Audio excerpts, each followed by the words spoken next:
really do. He can take anything he wants from me. It's another thing to live the reality of loss. So here's a good question for your reflection. Does God need to keep a hedge around you? Does he need to keep a fence in to protect you? My question is the same that Job asked of himself in chapter 2, a different angle. Shall we accept good from God and not trouble?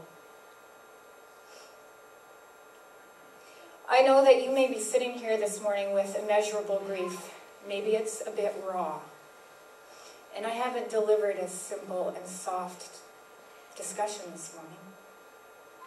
But I know a God who longs to share with you in your sorrows. The world does not teach you to grieve with God. It teaches you to grieve against him. With logical debates and reasoning, I don't deserve this.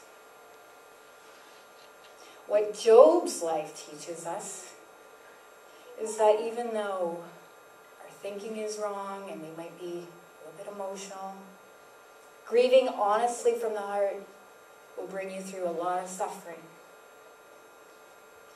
And we will know God in a very special way. I'm going to end with a story from the New Testament.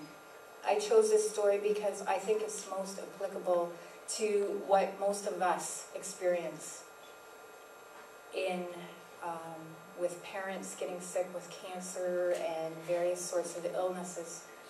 In the New Testament, there's a story of a woman who's hemorrhaging for 12 years.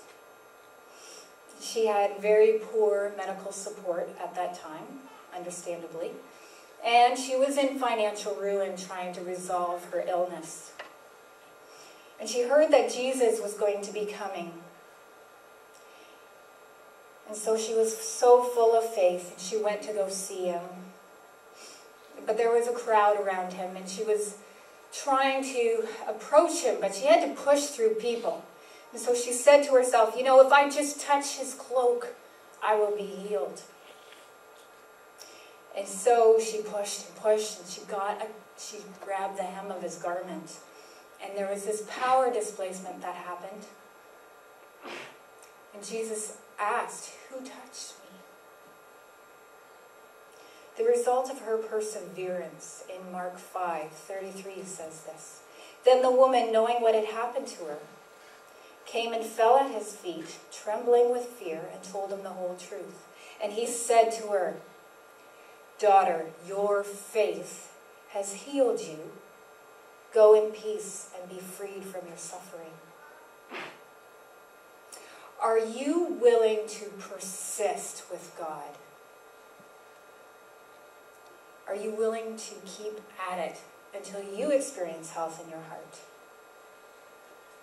I can guarantee you won't say, who touched me? Or he won't ask you, what are you doing here? I think that he'll ask you this question. Are you ready to stop keeping me at arm's length? Are you ready to take me out of your mind and put me in your heart?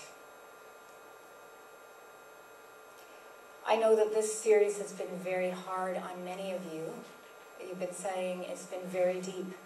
And I believe that God is working in your hearts. And if he is encouraging you this morning in a special way, that you need to respond to him, and then I would just encourage you to just close your eyes and just pray with me now.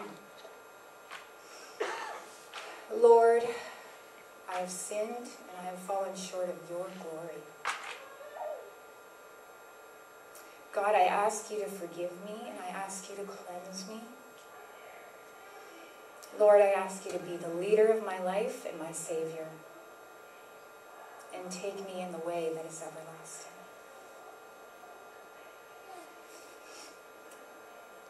I'm going to close with a quote, and then the band's going to lead in a song.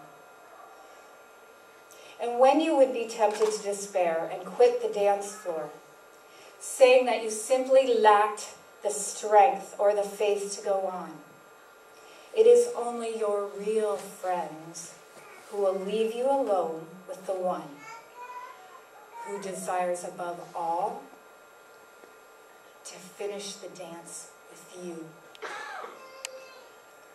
Finish your dance with God and put a new song in your heart.